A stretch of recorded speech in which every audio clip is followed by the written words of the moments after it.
साल 2010 के अप्रैल महीने की 6 तारीख सुबह के करीब 6 बज रहे थे। छत्तीसगढ़ के घने जंगलों में नक्सलियों के खिलाफ ऑपरेशन ग्रीन हंट जारी था। सीआरपीएफ के 100 जवान दंतेवाड़ा के चिंतलनार कैंप एरिया में गश्त पर थे। ताड़मेटला गांव के पास ये टुकड़ी किसी मूवमेंट के चलते एक खुले मैदान में आ पहुंची थी। ये एक एम्बुश ट्रैप था, एक जाल जिसे नक्सलियों ने ही बिछाया था। चारों तरफ से नक्सलियों ने फायर खोल दिया। जवानों ने भी जवाबी फायरिंग की, लेकिन घंटे भर बाद देश भर में एक ही हेडलाइन थी, नक्सलियों का अब तक का सबसे बड़ा हमला, 75 जवान शहीद। क्या है नक्सलवाद? किसने शुरू किया ये खूनी खेल? कैसे फैला ये दीमक जो देश को अंदर ही अंदर खोखला करने का लगातार प्रयास करता रहा है?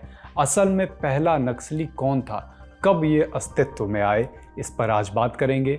नमस्कार, मैं अभिषेक। आप देख रहे हैं ऐतिहासिक किस्से कहानियों का हमारा रोजाना का कार्यक्रम तारीख। आज कहानी नक्सल की।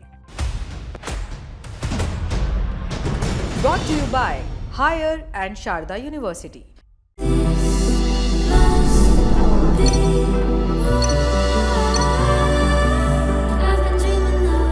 देश आज़ाद हुआ। बरसों से चली आ रही असमानताओं और अत्याचारों को नेहरू, पटेल, अंबेडकर जैसे नेताओं ने मिलकर हटाने के प्रयास शुरू किए। हमारा लोकतंत्र तब शैशव काल में था, फिर भी सभी को मताधिकार, समान अवसर और विधि के समक्ष समता जैसे प्रावधान संविधान में जोड़े गए। आर्थिक बराबरी के लिए पहले ही संविधान संशोधन से जमींदारी की प्रथा समाप्त करने की कोशिश की गई। बरसों से चली आ रही जल जंगल जमीन की लड़ाई मानो थम सी जाती। ऐसे में देश भर से एक तरफ तो जमींदारों ने सरकार पर दबाव डालना शुरू किया, दूसरी तरफ अपनी ज़मीन का हक पाने को कई किसान जमींदारों के विरोध में एकजुट हो रहे थे। सरकार में, नीति निर्माताओं में इन्हीं जमींदारों का अच्छा खासा प्रतिनिधित्व भी था। संशोधन को टर्न डाउन करने के लिए 9वीं अनुसूची लाई गई। 9वीं अनुसूची से मतलब संविधान में फेरबदल करके कुछ ऐसे मुद्दे एक जगह रखे गए जिन्हें सरकार भी छू नहीं सकती थी। नतीजा, सारी मेहनत अभी तक की बर्बाद दिखने लगी। आम जनता और जनजातीय लोगों को उनके अधिकार से वंचित रखा जा रहा था। जल्द ही बंगाल, बिहार, आंध्र और केरल जैसे राज्यों में कृषक सभाएं कम्युनिस्ट पार्टी से जुड़ने लगी। उस वक्त की तमाम रिपोर्ट्स बताती हैं कि मुट्ठी भर लोगों के हिस्से ज़्यादातर ज़मीन थी और ज़्यादातर लोगों के पास मुट्ठी भर ज़मीन। ये विरोधाभास था उस समय का। नक्सलवाद आंदोलन की नींव रखने में दो नाम बोल्ड लेटर्स में सामने आते हैं, चारू मजूमदार और कानू सान्याल। एक और नाम हल्के अक्षरों में मिलता है, जंगल Santhal. Where the software engineer meets the cool UI UX designer, the world comes together at Sharda University. चीन के माओ से तुंग, सोवियत रूस के लेनिन और उसके भी पहले कार्ल मार्क्स। नक्सलवाद के पीछे इन विचारकों की बातों का अक्सर सहारा लिया जाता है। नक्सल आंदोलन की थीसिस माने जाने वाले ऐतिहासिक 8 दस्तावेज बंगाल के चारू मजूमदार ने लिखे। चारू पश्चिम बंगाल के सिलीगुड़ी में पले बढ़े, कम्युनिस्ट पार्टी के सिलीगुड़ी काडर के आदमी थे। दूसरे विश्व युद्ध, बंगाल के अकाल, तयभागा आंदोलन से चारू अपनी ज़मीन बना चुके थे। ऊपर से इस इलाके में बागान कल्चर के चलते ज़्यादातर लोग बंधुआ मजदूरों जैसी ज़िंदगी अभी व्यतीत कर रहे थे। इन सभी को चारू जैसे लोगों से उम्मीद मिली और चारू को इनमें दिखा बगावत का हुनर। कानू सान्याल भी दार्जिलिंग की पहाड़ियों की पैदाइश थे। पिता की तरह अच्छी नौकरी में जाना चाहते थे। आज़ादी के संघर्ष के दौरान सुभाष बाबू के समर्थक थे। 1950 में हायर एजुकेशन के लिए सिलीगुड़ी आना हुआ। चारू मजूमदार जेल में थे और चारू को पत्र पहुंचाने के लिए रंगरूट के तौर पर चुने गए कानू सान्याल। मजूमदार को बुक्सा जेल से जलपाईगुड़ी सेंट्रल जेल ले जाना था। इसी बीच सिलीगुड़ी में ट्रेन रुकती है। स्टेशन पर इस वारदात को अंजाम दिया जाना था। ऐन मौके पर पुलिस को चकमा देकर इसे अंजाम दिया भी गया। अगले महीने कानू सान्याल को पुलिस ने गिरफ्तार किया और भेजा कहाँ? जलपाईगुड़ी सेंट्रल जेल में। कानू सान्याल छूटे तो सीधा जिले के कम्युनिस्ट नेताओं की नज़र में आ गए और जिले की समिति में सबसे नौजवान कॉमरेड के तौर पर जुड़े। 1952 के चुनाव तक चारू बंगाल में पैठ बना चुके थे। कानू सान्याल सिलीगुड़ी के आसपास दायरा बढ़ाने की जुगत में थे। कम्युनिस्ट पार्टी चुनाव में शामिल होती है। बंगाल में इसके 28 प्रतिनिधि विधानसभा पहुंचते हैं। सान्याल को जिले की सीपीआई समिति में जनरल सेक्रेटरी बनाया गया। इसी बीच मजूमदार भी ब्याह करके अपने पुरखों की विरासत संभालने सिलीगुड़ी आ गए और पार्टी में विशिष्ट सदस्य नामित हुए। कानू सान्याल पार्टी की कृषक सभा के लिए गांव-गांव हाट बैठकें करते थे। इसी दौरान उनका नक्सलबाड़ी गांव की हाट में भी जाना होता था। नक्सलबाड़ी आदिवासी चाय मजदूरों और किसानों का नेपाल तराई में सबसे अहम गांव हुआ करता था।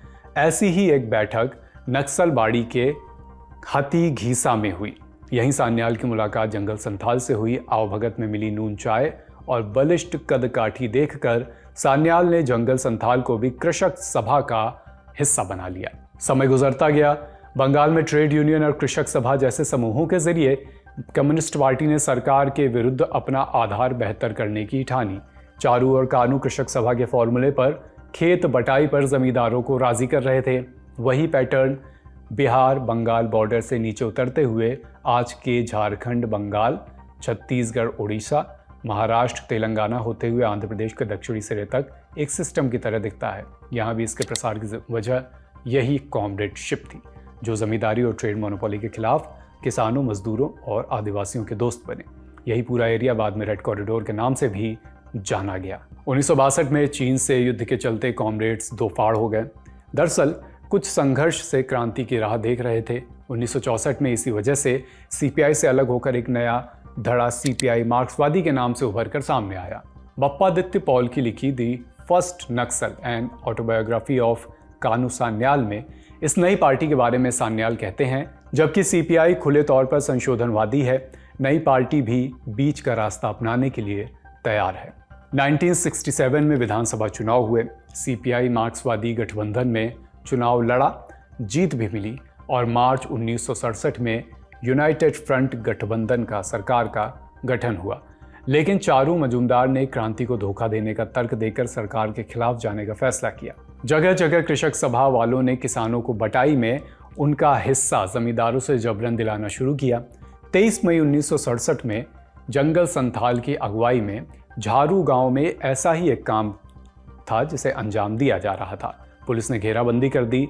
जंगल संथाल ने साथियों के साथ इंस्पेक्टर सोनम वांगड़ी पर तीरों से हमला बोल दिया। नतीजा, सोनम वांगड़ी के सीने को चीरता हुआ एक तीर और अगले ही पल इंस्पेक्टर दम तोड़ चुके थे। इसी की प्रतिक्रिया में 25 मई को पुलिस खोजबीन के लिए नक्सलबाड़ी पहुंची। जंगल संथाल के समर्थकों ने पुलिस को घेरना शुरू किया। जवाब में पुलिस ने फायर खोल दिया। इस बार नतीजा और भी भयावह, बच्चों और औरतों समेत 11 की मौत। 28 जून को चारू मजूमदार ने चाय बागानी मजदूरों और आदिवासियों को इकट्ठा किया और जमींदारों से अपने हिस्से की जमीन छीनने का आह्वान किया। जून 1967 तक दार्जिलिंग के 3 इलाके नक्सलबाड़ी, फांसीदेवा और खारीबाड़ी उग्रवादियों के नियंत्रण में आ चुके थे। अगले ही महीने 19 जुलाई को सरकार ने बल इस्तेमाल करा और दोबारा नियंत्रण अपने हाथ में ले लिया। जंगल संथाल गिरफ्तार हुए। चारू और कानू अंडरग्राउंड होने में सफल रहे। इसके तुरंत बाद ही मजूमदार ने सरोज दत्ता, सुशीतल रॉय चौधरी और कानू के साथ सीपीआई-एम से नाता तोड़ दिया। All India coordination committee of communist revolutionaries का गठन किया गया। 1969 में यही उग्रवादी दल communist party of India ML यानी मार्क्सवादी लेनिनवादी के नाम से कलकत्ता में गठित हुआ। चीज़ें जोश में शुरू हुई और अगले 3-4 साल में ही बंगाल से आंध्र प्रदेश तक आए दिन खूनी घटनाएं होने लगीं।